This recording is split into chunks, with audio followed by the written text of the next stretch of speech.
Well, hey, Gundam Maniacs, welcome to the Gundam Explained show. I'm your host, Adam Blue. Joining me is Steven with a Disney Mickey shirt. That goes well with this. No.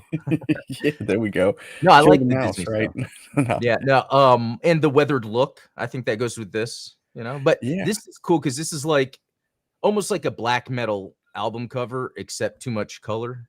That's the only. right. And it needs to look a little bit more like tree branches and Oh, the exactly. Or you can't read it. yeah. You know, it's funny. My brother got this for me. I thought this was a great idea for a gift because I like this, but I Awesome. wouldn't buy it. You know, so Kind of like it's the also pops like you a got this bigger week. shirt. What's up? Kind of like the pops you got this week. Oh yeah, dude, that's a great example. So I got to remember that. The gifts I get where it's like I wouldn't buy. I got to think about that for people. Something they wouldn't buy, but they could get something out of it. Um, Yeah. But yeah, anyway, glad to be doing this again. We've had a crazy week, so hopefully we can get positive vibes out of this. And then your show yesterday was pretty cool because I was learning more about these Witch from Mercury kits. There was that other one I didn't know existed, Yeah. and Like then with two different models of Ilfrith that yeah, yeah. I didn't know. I But the kind other of thing want is, I both of just them now. dude, I know I and because the one you have, I forget what it's called. Yeah, the pre-production type. Yeah, that one's available. It's in stock, so you can Yeah. actually get it right now, which I think And I'm gonna do when it's I get paid pretty here. sweet. What blows my mind is like so not to dunk on somebody, a fellow 3D printer, but there's a gentleman on Cults 3D that actually sells a 3D printable conversion kit for the regular, like high grade Ilfrith that you can convert it into the pre-production type with the funnel racks and all that good stuff. But he sells that kit, that 3D print kit for about $20, which it's just the STL files, which means you'd have to print them. And Yeah. then B, you then have to buy the regular Ilfrith kit, which I think is like $25. So at that Mm, price, you'd be paying about $45 for if you were going to convert it. And then, of course, you'd have to paint it. Whereas this guy, available on P Bandai right now for what, like 22? yeah, yeah, So that's if this is your preferred Ilfrith, that's the way to go.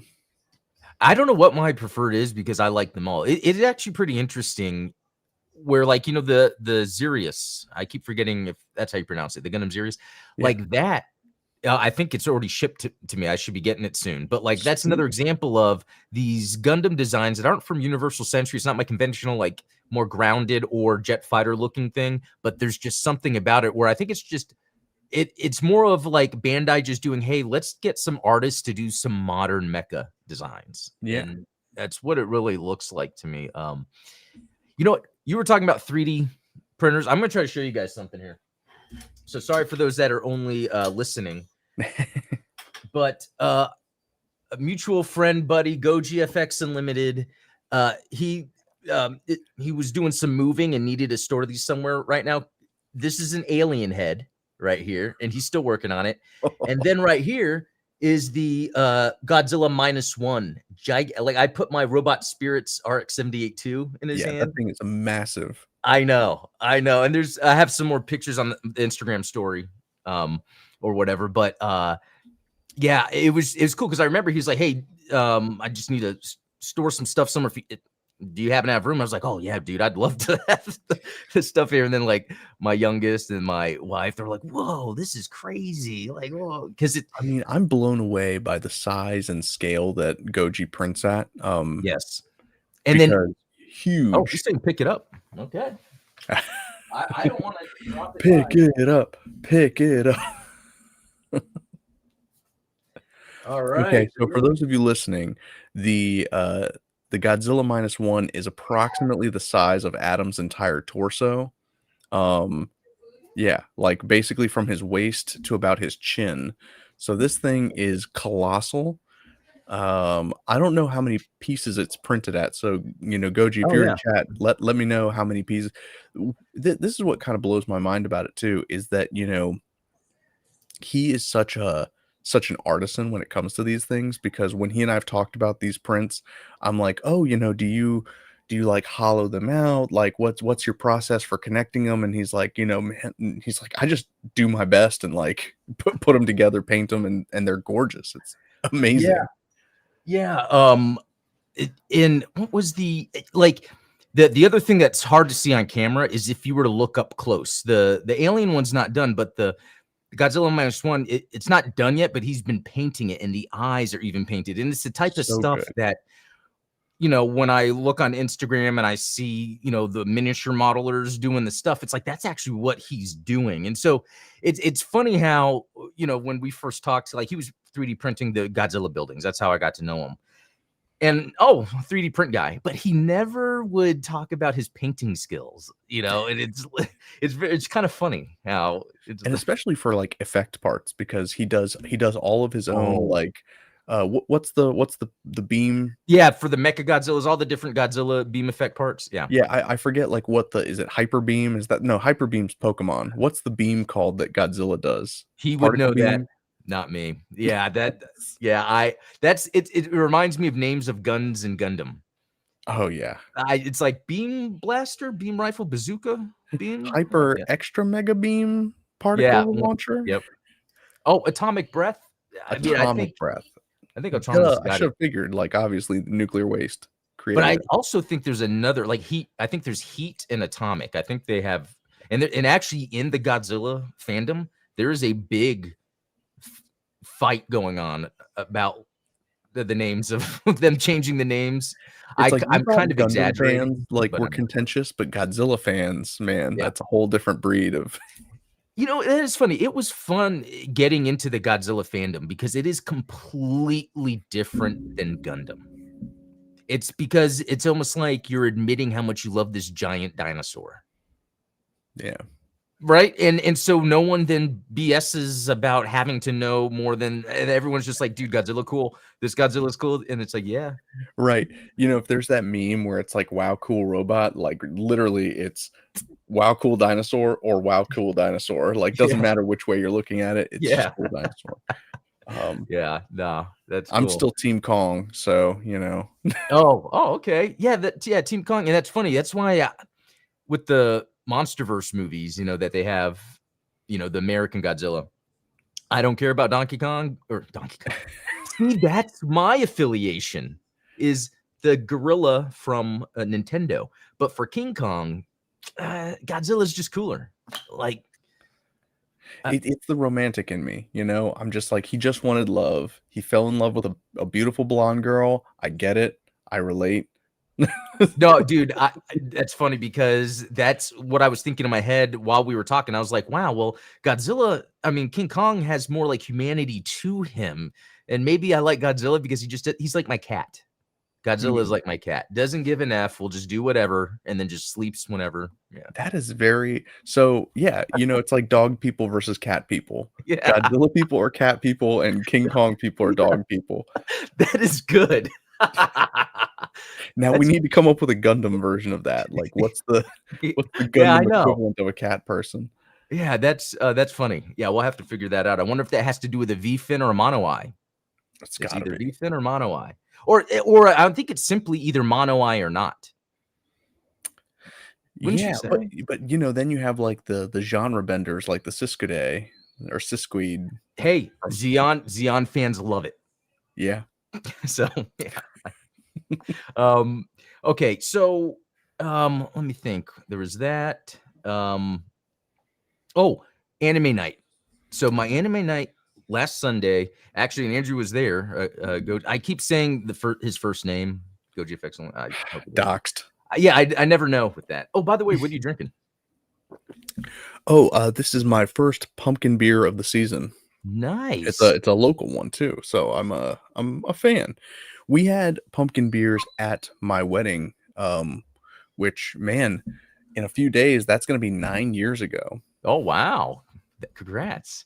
Yeah, That's thank you. cool. But pumpkin beer, yeah, I don't think I've had pumpkin beer, but that does sound awesome. I Yeah. I I did do when we went to Starbucks, I went for the pumpkin cold brew. Oh, little PSL action. Yeah, just to do some pumpkin. Yeah, it's not like I really care for the taste, but it's just all part of I want to get summer over with here in Texas. So, Yes, please. um, I'm gonna let my dog in real quick, but I'm oh, still listening. yeah, no problem. So okay. Um, Yeah, the anime night. Yeah, Goji FX was there. My brother was there. We watched Mad God. So this was, and it's not necessarily an anime, but it's animation. Do you remember Phil Tippett or know of the graphic? So he's the VFX guy from Empire to RoboCop, Jurassic Park, Starship Yeah, Troopers. I was like, the name sounds familiar, but I have his coffee table book, and that, and then there was always this one movie I'd never had seen, but the visuals were just always in my head, because it was like I think by the time the book came out, he was still working on the movie, so it was just, because yeah, my brother's like, hey, we should watch this movie, Mad God, and we put it on, and it's more stop motion, but other things, but mainly stop motion, I think is the number one thing. Sometimes if it's like a close up, it looks like it's a real hand grabbing some or a puppet hand. It's almost like it's deliberate VFX. It's like, yeah, yeah, you could have just done it this way, but it looks neat doing it in this style. Uh, that's so really interesting. yeah, I suggest watching it. There's no dialogue. It is maybe near the end. I forget. It's it says it's just atmospheric. In fact, as we were watching it, it was just too easy to want to talk, even though I kind of felt bad, but everyone else was talking because there was just no dialogue, and you're just watching. It's like scenes. There is a consistency to it, but it's just more of here's a scene, showing off like top tier effects of that type of effects. Yeah, because even the credits written by, directed by, whatever, Phil Tippett. You know, Yeah, ooh, um, which that's kind of a funny, like, inside gag, like, he coulda just said at the end, like, "Created by Phil Tippett," but right. instead it's like That's true, actually. Yeah, because he but, did list other credits, but yeah. there is, I think, there is an art to telling stories without dialogue and without, speaking words. It's crazy because Coheed and Cambria just dropped a music video a few days ago that is a stop Oh, motion music video, and it's like a teddy bear that's having surgery performed on it, and it's like having its organs pulled out and stuff.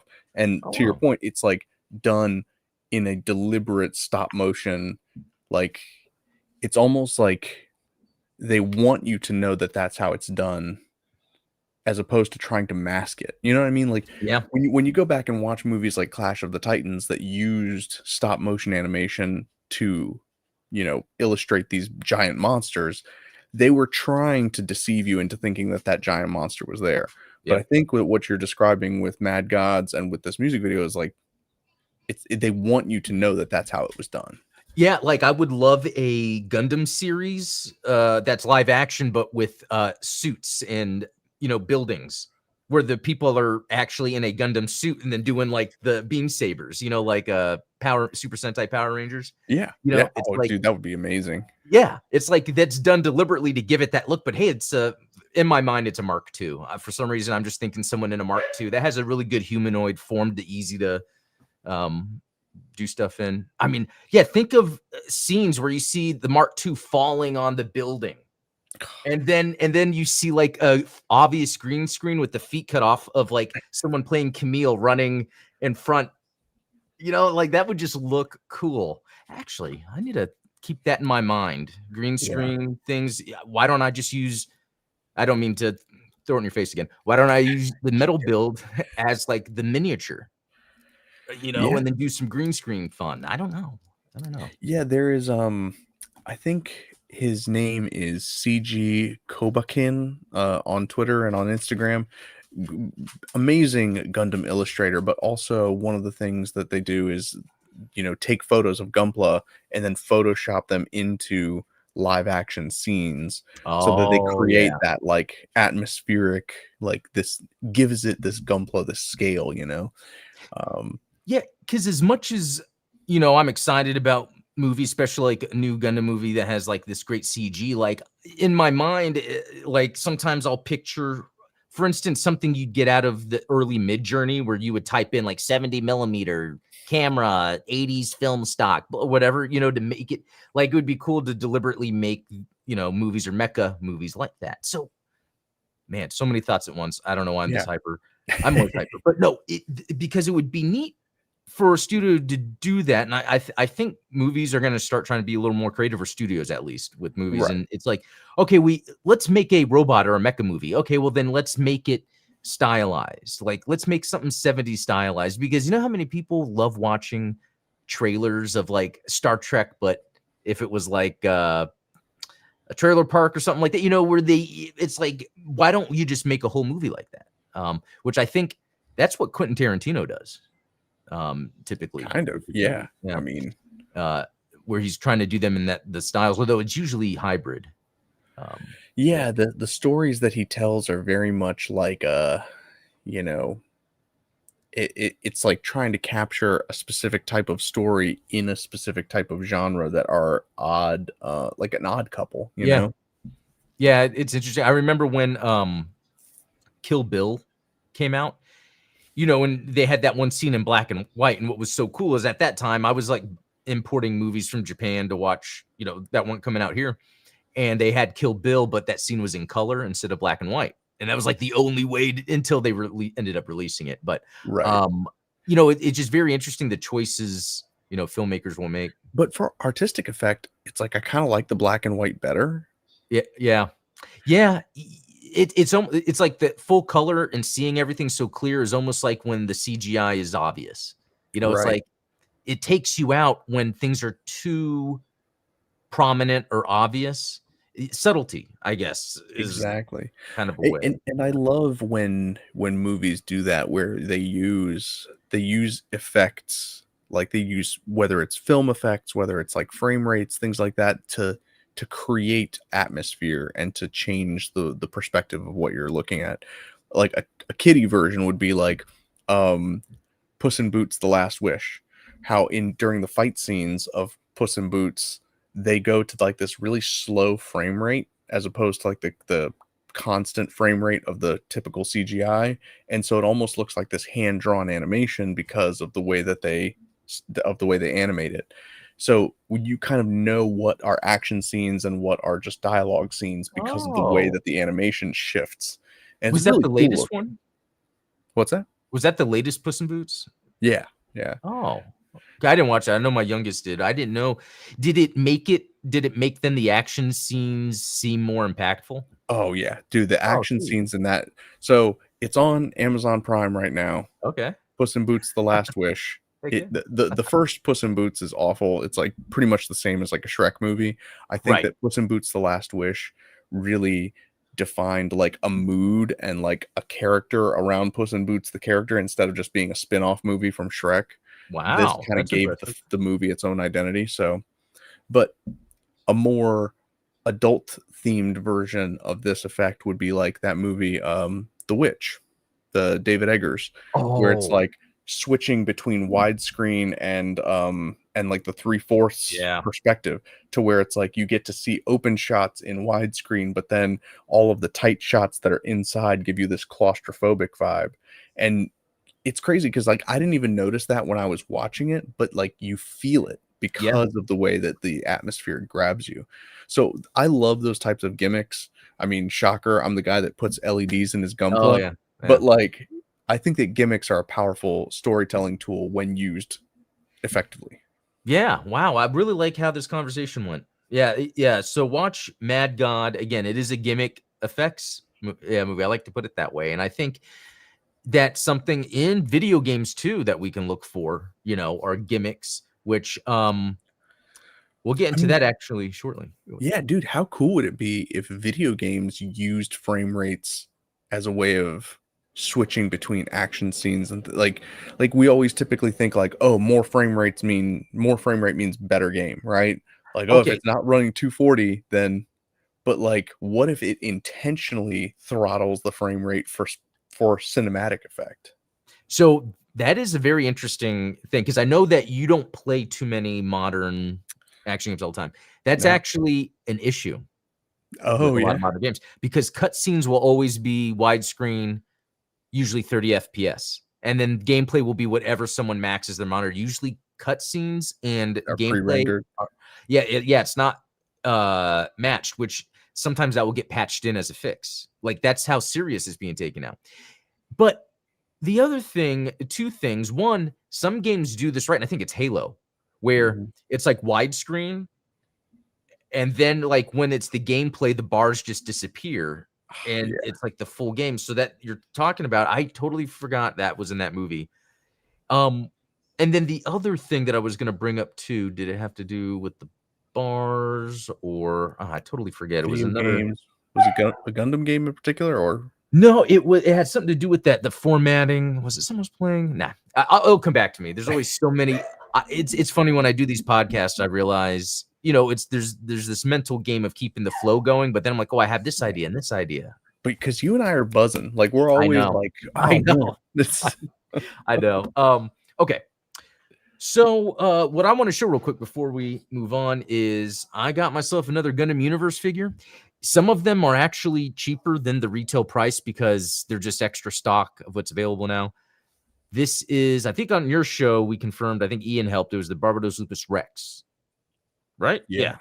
Yeah. And so again, I'm still in IBO. I haven't finished, but a lot of this, again, I will say with the Gundam Universe figures is they are just cool mecha action figures. I've just kind of fallen in love with that aspect. That's why I've been collecting things that are not UC, which normally I would just, UC only, but they really do a good job with these. Another thing, also, I streamed building this and never finished. And this is that, I think it's called the maybe Wing of Light Gundam, the Yeah. RX-70F or RX, yeah, F00E. Yeah.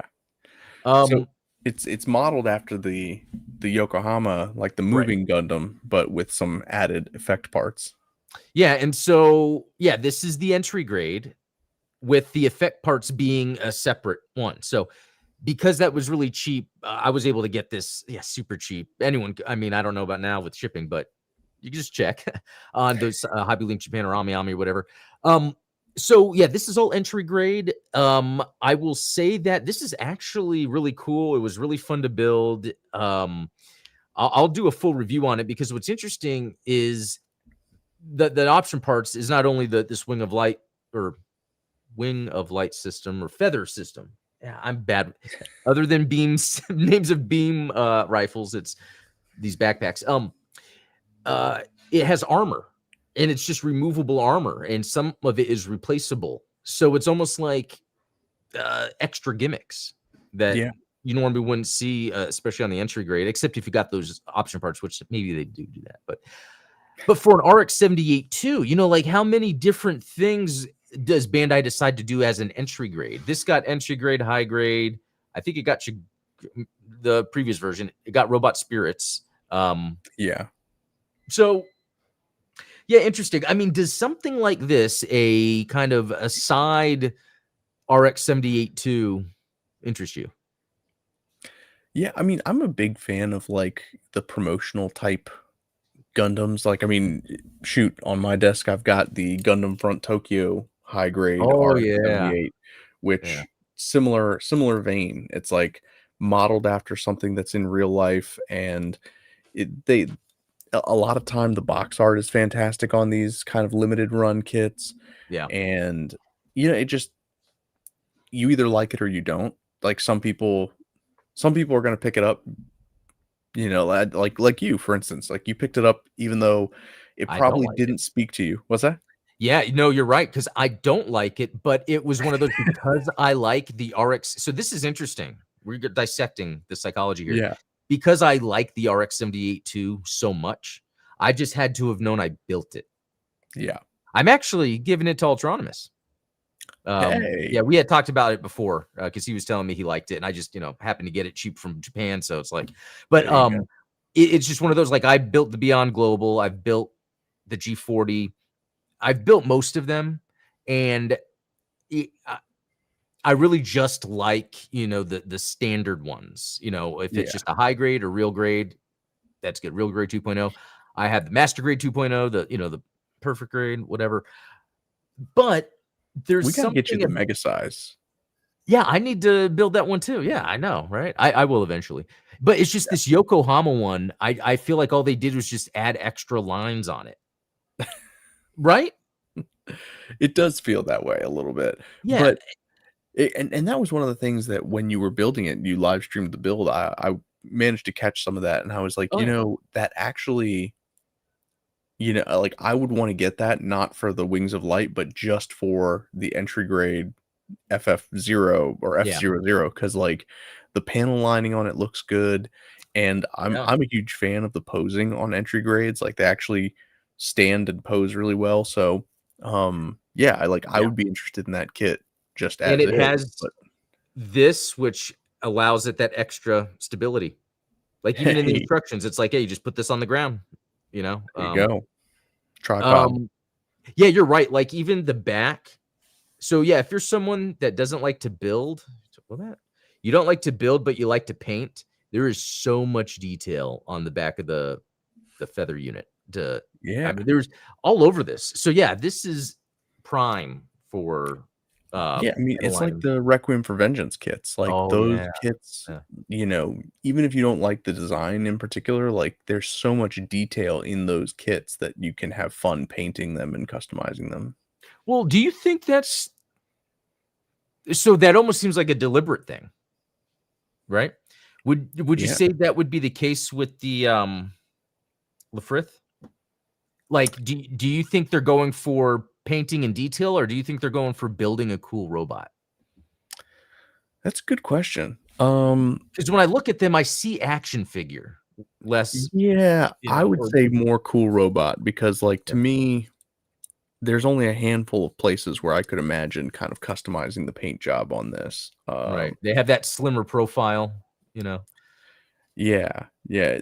I think that there's a difference between sort of the depth of texture on something like this, where you have because like when it comes to the RX-78, it's usually large flat panels that just have lots of panel lines in them, which Yeah, creates the opportunity for color separation.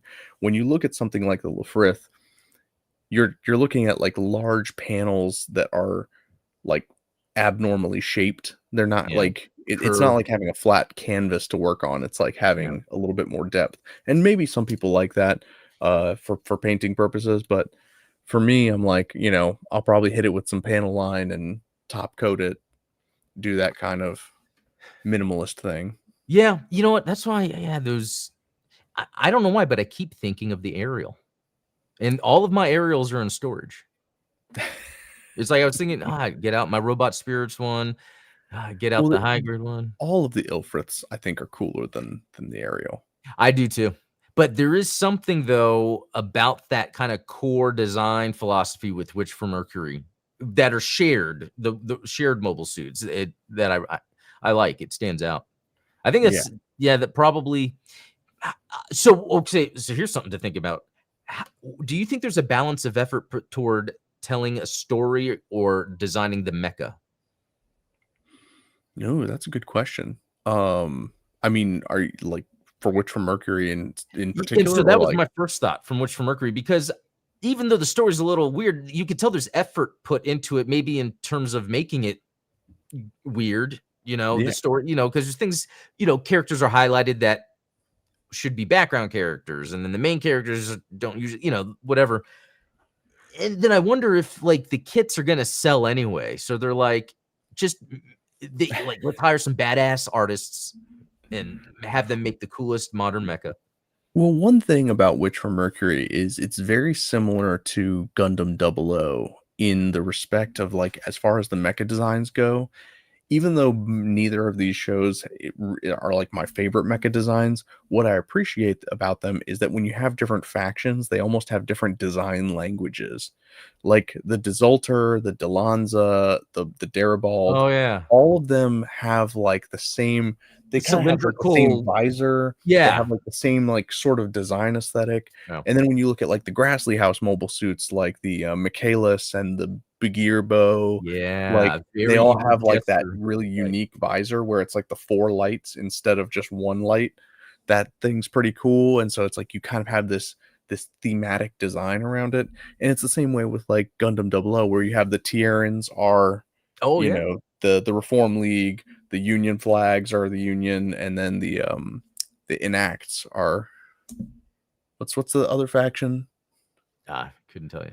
I forget, but I know that the Enact was their Yeah. unique mobile suit. But yeah, it's like the Tieran is way different than the Union flag, and it's like you can see what the Yeah, design language is different there. that's one of those other, I think, underlying things we like about our these stories, these mecha stories, is when it does come to the factions, the rivals, like the thought that's put into the design language. Yeah, it's visual storytelling. Like, Yeah, yeah, no, that's cool. Well, speaking of, I don't know, it's visual storytelling. I don't know. Yeah, well, it'll tie in. I was gonna say that's a good segue. Yeah, I want to show you guys some screenshots I took from um uh Super Robot Wars Y. There you Yeah, go. there we go. I always forget what one it is. Hold on, let me adjust something here. I want to adjust Steven's portrait just a bit. To make it look as good as possible, right? That's oh no, now We it's do our best. I mean, it's not. no, I think I messed it up. Sorry, again, put you in the corner. No, I'm joking. You're still there. Nobody Anyway, put the baby in the corner. no, so Super Robot Wars Y. I'm gonna have a full video on this. I just wanted to give some quick impressions first. Is you know, as someone that's a big gamer, video gamer, love video games, this is not a gamey game. This is not a gamer's game. The mechanics are just very simple. It's stuff It's just turn-based, so it's not like you have to be active in what's going on. I can get up and go do whatever in the middle of it and be back, and the character was talking. It's like, okay. That's the thing. I feel like if I was raised in Japan, maybe in the 70s or 80s, maybe 80s, so then I would be able to get into the newer stuff too. Like, this would just be so awesome to take in, because I will say, when I do come across parts with Gundam characters I am like, oh, this is neat. Even though, like 9 hours in, it hasn't happened too often, or the Gundam characters I care about. Right. Yeah. Um, And yeah. there's definitely a difference between these types of cutscenes where it's just like, you have the character sprite and then like Yeah. and then like a fully fledged cinematic like you would get from like a Metal Gear Solid game, which Ex I know to you doesn't make a difference because you're going to skip it either way, but It depends. Hey, if they had brand new cinematics of Gundam, I'd be watching them. And I think that's what it is. With Metal Gear, it's like I yeah. don't know because I never watched the cutscenes. Honestly, man, that's what's missing is like, yeah, we need an English dub of 0081. Yeah. Like, where the anime Yeah. cutscenes go back and forth between the sorry, No, but I'll that's stop how you changing the capture more subject. people. No, but anyway, yeah. So to go on, so my goal was I don't know if I'm even gonna play and finish it. But what I'm having fun with, my goal was okay. Let me just unlock as many Gundam characters as I can, or mobile suits. But as I'm playing, the thing that they always do good with these games and SG Generation, all that stuff is the music. So it's like Yeah. here's the game stage music, here's the mobile suits fighting music, and then the enemy music. And so every time a new track changes, I'm like just jamming with it. And some of it are the intros for other anime that I never watched. And so it's like now I like these anime intro songs of shows I've never watched. So I think, something that I can really get out of this is really sit down and be like, okay, these are the different mecha that I have. They're from these shows. Maybe start watching them or whatever. Because there is some fun when it comes to the character interaction. So that's what I want to show here. Took some screenshots. This is when Amuro and Char first sort of meet back up. They kind of did. They were talking. And just this line, Amuro saying, thanks for setting all of this up. I'll drop the prejudice now. It's just funny that's, what Amuro says. Is the prejudice the name of an asteroid? Now that was good. That was good. And what's cool is I love watching the artwork, even though, again, disclaimer, SD, but it's more Mobile Suit Ensemble. I can Yeah. deal with these proportions. The artwork just looks great. Although what's interesting is it only goes up to 1080p, which might not be too big of a deal, but it's just weird that this game Well, wasn't because made it's on Switch, right? Yeah, it's on Switch. Yeah, so So they target probably platform. capped it out specifically for that. Yeah, that could explain. Okay, that could explain some other things. Interesting. Okay, so um, let's move on. Yeah, that Shin in the just some cool shots. It goes by so fast. The animation's pretty good. See, Actually, and this is kind of weird. It like goes in and out of like because this doesn't look SD. right. That's why I tried to get a good shot of it because this animation's really fast. And Yeah, so it's like with Steam screenshot, it's like I'm trying to hit it right at the right time. Because yeah, it is interesting. Like I said, like this almost looks like a full Gundam, and it looks great in this shot. The full size. What's interesting with the animation looks really good, but it's because it's at 60 FPS. It's almost like flash animation, but it's still it's not bad though. So I yeah, think it's the first time, and maybe a previous game has had that, and I just haven't noticed it. But I think this is the first time that I've really noticed this type of animation. Like it looks good. Like I could watch a whole thing if it was that. yeah. I mean, I've never been a big fan of the Super Robot Wars games, but I've seen enough of the Camille like Wave Rider crash, like the Zeta animation. I'm like, man, that is Oh, gorgeous. oh, Like, and yeah, a lot of good animation, portraits. Here's just another shot, just super exaggerated sword. Love it. Um, him, yeah, putting that together is Bright Noah. Um, yeah, going in, I decided to use him as the captain, or I think I had to on that mission. I forget. Um, I was blowing something. Yeah, sometimes I try to take the screenshot, but the animation is just so fast. So it'd be something I might pull from like a recorded video. But you get Amuro in the mass production new Gundam, which man, is really hot cool. take. I actually like the colors on the mass production new Gundam more than the standard new Gundam. Like the teal and that's Dude, that's good. I love it too. You know that I'm a new Gundam hater. You know. Proud, Eh, loud and proud new Gundam haters here. yeah. But yeah, this color, I think, do I have another shot of it? No. Let me go back. Yeah, this color though, like, so they came out with a Metal Robot Spirits of it. And I just decided not to buy it because I was trying to like avoid the like super obscure. And now that it's in Super Robot Wars, it's like, well, It's not funny gonna how do that happened, dude. Like I fell in love with the Gundam Fair Act because of the freaking Gundam card game. Like that, Yeah. there's something to the marketing around Gundam gaming and getting people interested in the kits and figures because when you watch it in the anime, maybe it doesn't speak to you, but then when you actually play it, and it's like you get an appreciation for it for sure. Well, yeah, and what's interesting is a lot of the mobile suits we're gonna see are ones that are actively available on the Robot Spirits or Metal Robot Spirits line in terms of Gundam.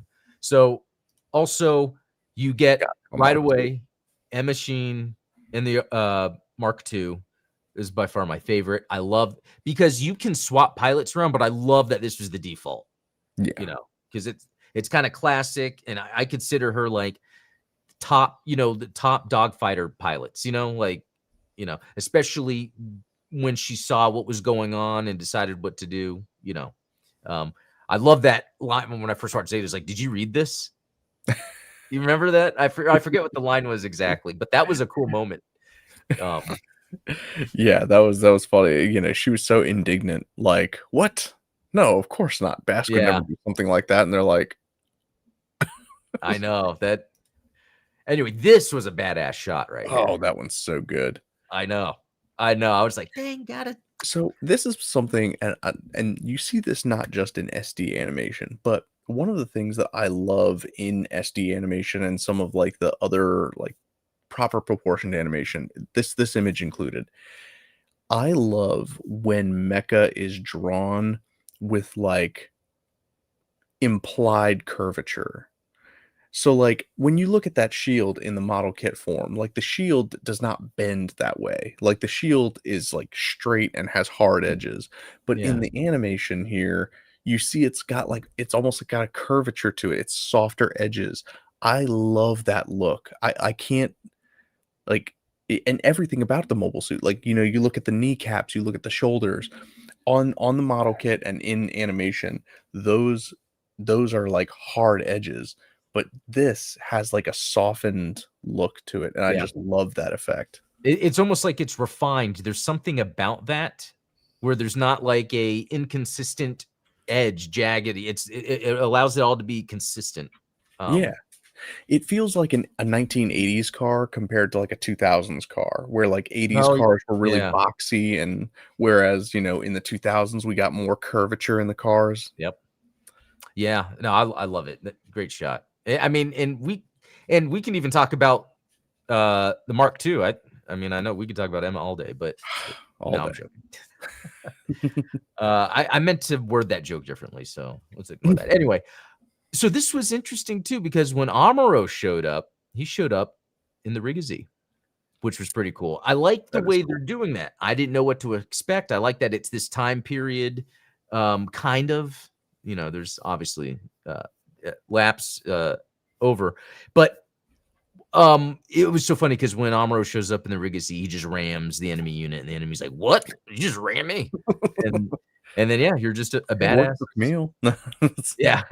Um, so okay, I've asked you this question off Yeah. stream, but I want to talk to you about it on stream because Yeah. obviously Super Robot Wars exists in this universe where obviously there's a lot of different franchises in play. This is like set during Char's counterattack, but you have characters that weren't in play, like Camille and Emma, that are active during this period. So it's got a bit of that like fan fictiony Yeah. vibe to it, very similar to the mobile game UC Engage, which obviously takes place like over the course of like Advance of Zeta all the way through Char's counterattack and all that stuff. And in a similar fashion, you have like, what like Rosamia in the Psycho Gundam, and Mhm. like there's a fight between Camille and the Engage Zero and the Psycho Gundam Mark II. Like there's these events that didn't happen in the anime, but maybe could have. Maybe it's an alternate universe. Which game do you think handles that better in terms of like storytelling? Yeah, I remember you asking me that, and I think my immediate answer was, UC Engage, because it's like that could still happen. But thinking about it more, I feel this more relaxed joy with Super Robot Wars because there's no expectation of Yeah, story. Because with UC Engage, there's a lot of okay, so that's what's going on. Okay, so that could have happened. It's like, no, I don't think they would have done that, but they could right. have. Because it's like Yeah. then you have to like make it work. Yeah. But with this, it's like you know that it's 100% pure fantasy, and it's like, oh, I don't have to like reconcile this with my knowledge of events. Yeah, and the other funny thing too is when multiple Gundam characters that have never interacted and you see them interact, it's actually kind of funny. And then there's one I can't wait to show. That I don't even know what it means. But anyway, this is just a cool shot. I love seeing. So I don't know if you remember.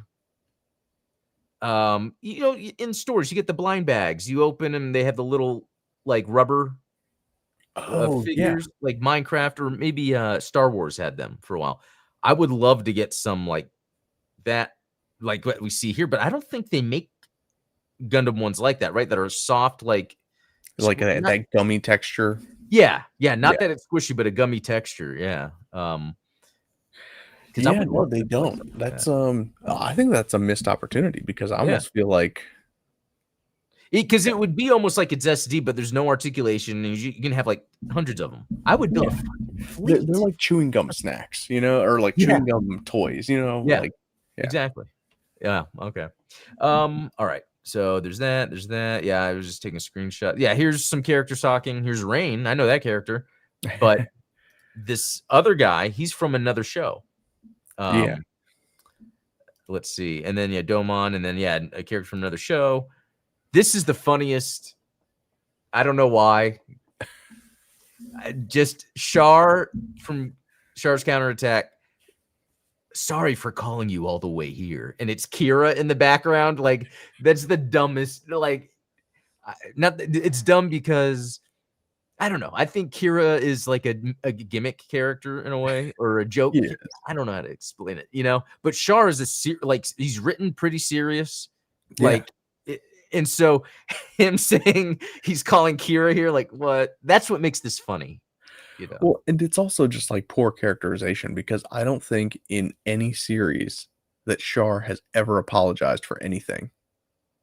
Yeah, exactly. Like, That's he it's didn't like even showing a apologize for weakness. killing Garma. He denied it. Like, Right. Yeah, that's a good point. It's like he will never show like a weakness in a moment when he's confronted with something, but no, he does to Kira. Okay. right. Well, everyone apologizes to Jesus. Was that it? There's a few other. It's funny. Domon and Camille talking. I don't know why. I, Yeah, I thought that was pretty cool. You know, it'd be really cool. Garrett and Camille would be that would be a pretty cool one. actually Judo and Garrett. Because Judo and Garrett are basically the same character. Yeah, exactly. That would be like they might hate each other. Oh yeah, people who are too alike. Yeah, tend I to could see that. not That's get along. let's see. Yeah, there's oh yeah, for the reason for Camille decided to join Char, he says, I wanted to see what he'd do after abandoning the idea of war as a means to an end.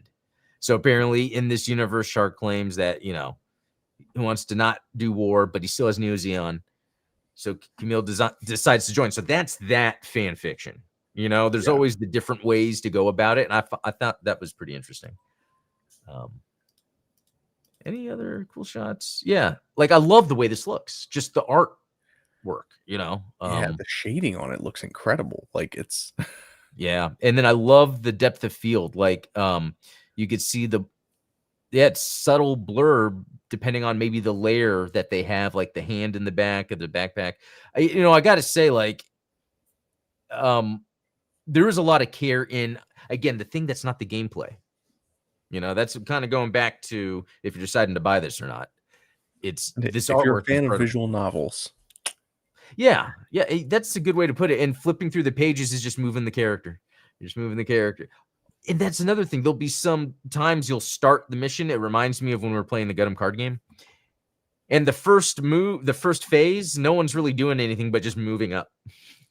Right. And then the second phase, now they can start, attacking. Yeah, it does feel that way sometimes with these types of like turn-based strategy games. Is like you spend the first 2 turns just getting into positions. Yeah, I know. But you know what I was doing? Actually, it got to a point in this game where, and I hate that I'm doing this, but then it's like, because I'm not doing it for that, it doesn't, hear me out. It's turning on auto and just turning it up all the way, skipping. If it's something where I've already seen all these fights. Yeah. I know that I'm going to obliterate this map. I'll just turn it on and just go and auto it. Yeah, but then there's times where it's like, okay, these characters can't die, or I want to level up this character specifically.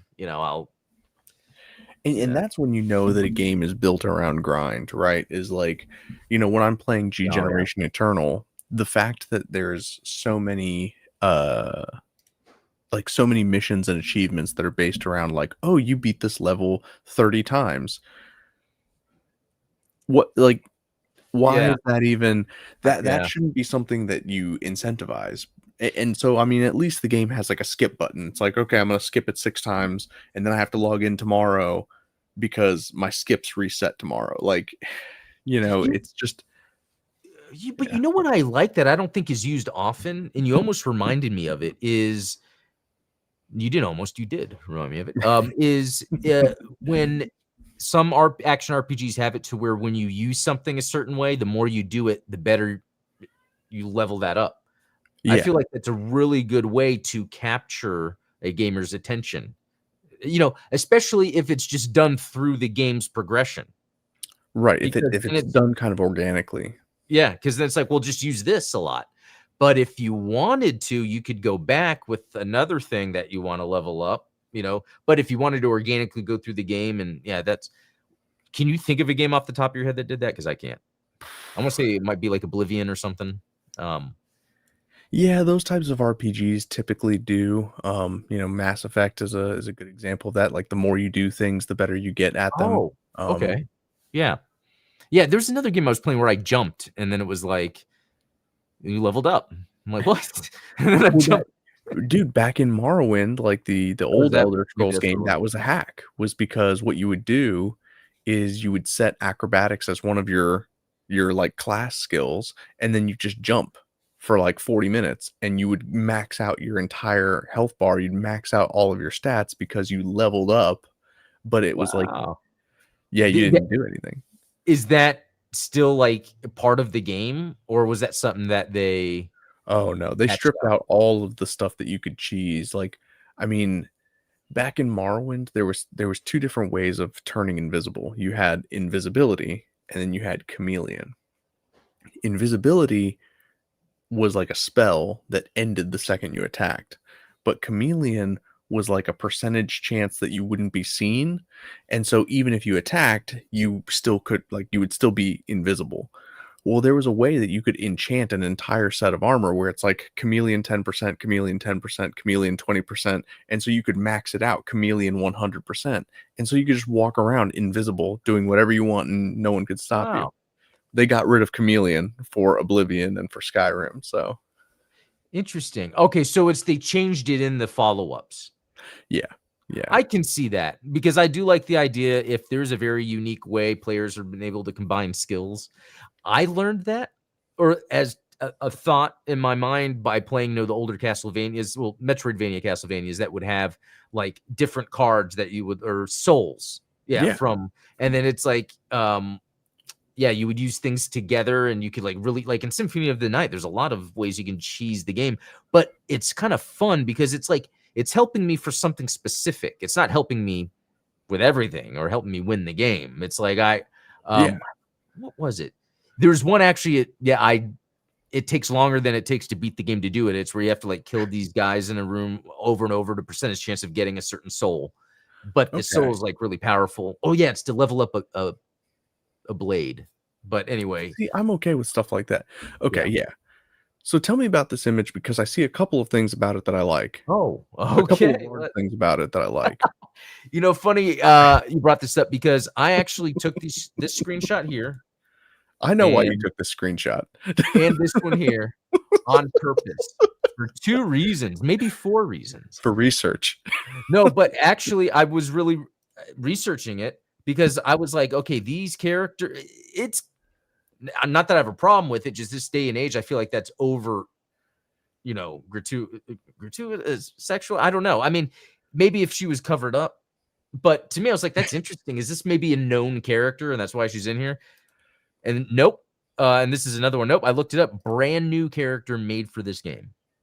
Wow. So yeah, original characters. I didn't know that Super Robot Wars had like original characters. I thought that everything was from different Yeah, series. I learned there were some mecha, but yeah, I didn't know there were characters, and it's where they are the main characters. It's like, isn't that in the SGG generation Yeah. Genesis, where, and I think Crossrays. Yeah. I mean, I've only like played the pilot of the Phoenix Gundam is Mark yeah, Gilder.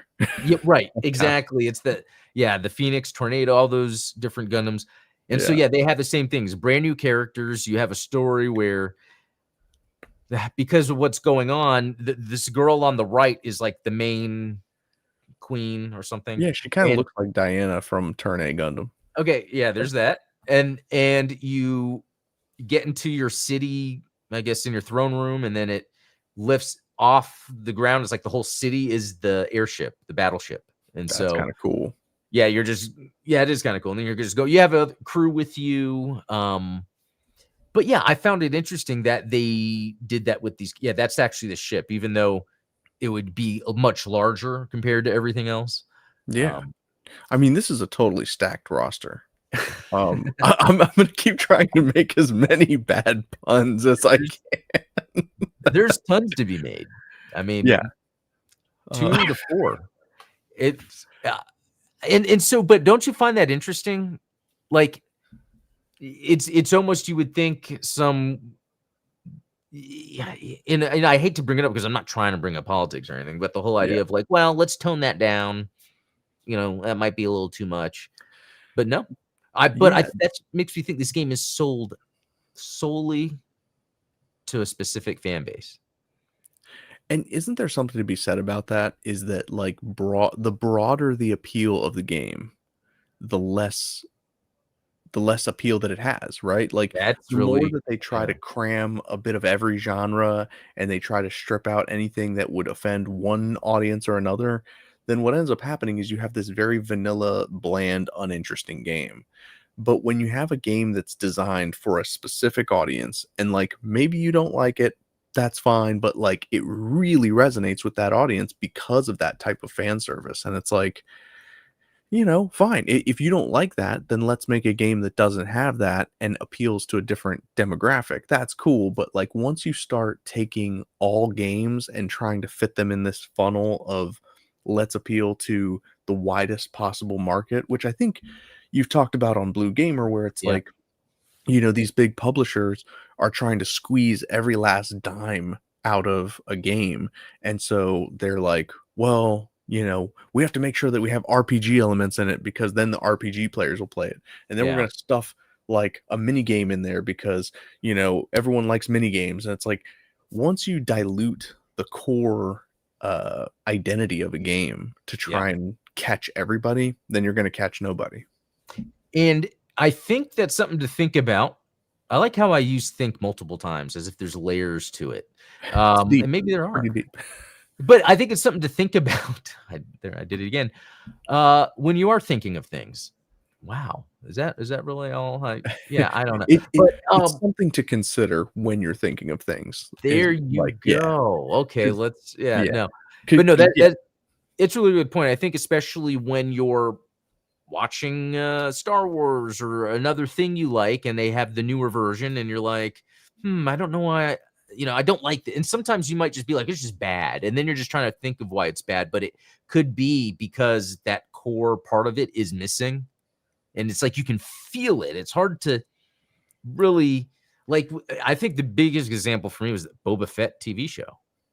oh man, I that was the most soulless, I like, know. especially for a character that's so beloved. Like, That's key right there. It's because of that character.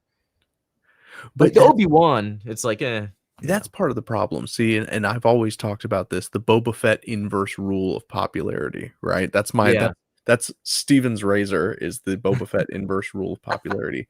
Is the less you know about a character, the cooler you think they are. And so the truth is, a Boba Fett TV show was never going to land because people have already cooked up their own fan theories about what Boba Fett is and who he was and what he yeah, did after the Sarlacc. And so when you try to say, oh, this is what he actually did, people are like, well, that's not what my fan fiction was. Like, you're never going to capture what their imagination was. So it's better to just leave it alone. Don't, yeah, let yeah. the imagination wander. Yeah, I've been figuring that out a lot. I've learned that when I was reading something about what authors do when they're writing, how they have to be aware of the flow of the writing that's giving just enough detail to lure the reader in more, but not giving them enough to make them maybe think themselves out of whatever they're reading. To bring it full circle, Tarantino knew it, right? In Reservoir Dogs, he doesn't show the ear getting cut off. It's like, we're Yeah, gonna show the dancing, we're gonna play some music, and then the camera's gonna pan off and you just hear screaming, and that's it. yeah. Let the because I guarantee you that people's minds are so twisted that they're gonna come up with the worst possible version of that scenario, that there's nothing you could show on screen that would be worse than what someone could make up themselves. Yeah, you know what? That's a good point. When sometimes I feel like that's why I think a lot of good horror movies can be PG-13. Yeah. Yeah, and Yeah. you and I've talked about this before where it's like, when you have these limitations, that's when you can get really creative. Yeah, there you Like go. with Kill Bill, the Yeah, reason that they did it in black and white was because you had, like, rules around how much blood you're allowed to show in a yeah, rated R yeah. movie, and so that's what he did to get around it. It's like, you get creative when you have guardrails in place that you have to adhere to, and so, like you said, if you've got a PG-13 horror movie, then you have to get real creative about how you're gonna scare people. You can't just, Yeah, that's why mutilate. rated R seems like it would just have to be intentional. Yeah. Like, yeah, and I feel like, yeah, that's an interesting thing. I never thought about that. Maybe that's a lot of it. It's the intentionality of whatever the vulgarity is. Like, Yeah, like, Yeah. did you like the, um, oh, what's his name? Eli Roth movies? Things like Saw and Hostel? I think about those a lot because I've always been a horror movie fan. Yeah. And I watched the Saw movies. I even saw them recently with my one of my sons. And one thing I will say is they didn't seem as bad as I remember them. But it could be because my mind already reconciled that. We've Because been desensitized, you and I. yeah, well, because like for instance, I love the Final Destination movies. I've seen them all. I haven't seen the new one Mm. because I'm kind of scared. It's true. There's something about when deaths are more like accidents or torturous accidents or so, or like Because you know, that's the real horror of Final Destination. It's yeah, not the actual plot, but it's that these are things that could happen to you, yeah. right? Like, you're driving on the freeway and, like, a concrete block comes off of a truck, and that's what And, is scary about Final Destination, is and it's it's and it's like putting myself in their shoes because it's not like that was anything supernatural to take me out. It's like, oh my God, what if I had to deal with that? Right. Oh my that and it's like, oh, but Jason, Freddy, any of these other things, like it's so easy to even though Final Fantasy has that sort of supernatural element to it. So, but it's just the way they're depicted. Sometimes that could be tough. yeah, That is true. Well, interesting. to end this, what's a horror movie you've seen recently? Or the last one you could Man. remember watching? And isn't it hard when you have a wife and kids? Because I think that's when I stopped. And I'd have to Yeah, be well, deliberate. my wife and I, we love watching horror movies together, so it's not like Oh, that's cool. it's not uncommon. I think the last one we watched together, though, was, Alien Romulus. Oh, cool. Yeah.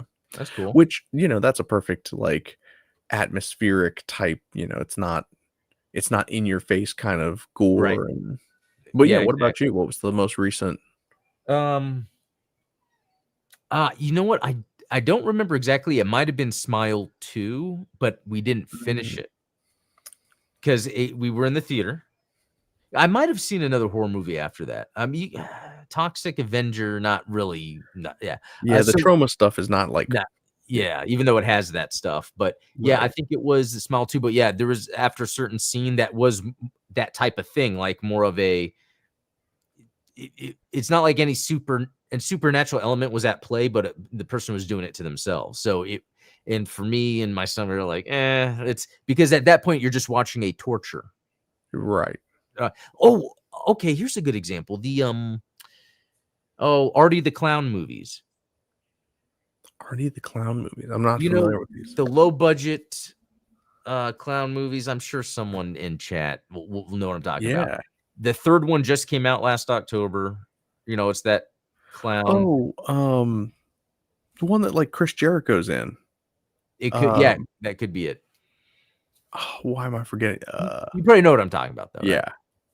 I could not finish any. I was like fast forwarding through them because it's just watching people be tortured, Yeah. and it's like, I mean, on one level, there's this thing that's cool about it because it's like, wow, the special effects, the design, the thought, but then like because it's intense, you're like taking in this intensity. Yeah, I wonder if I should watch these muted Hmm. That'd be an interesting thought experiment. and just play some video game music. Yeah. Okay, I'm gonna try that. Do an experiment. All right. Well, no, I think that's it all. Yeah, thanks for tuning in today. That was a lot of fun. I like how we can end with movies, or there's always movies in this somewhere. Yeah, But of course. yeah, so check the links in the description. Had the show with Steven yesterday, so if you missed that, check that out. And then we'll be back next week. So, well, have a good night. Cheers.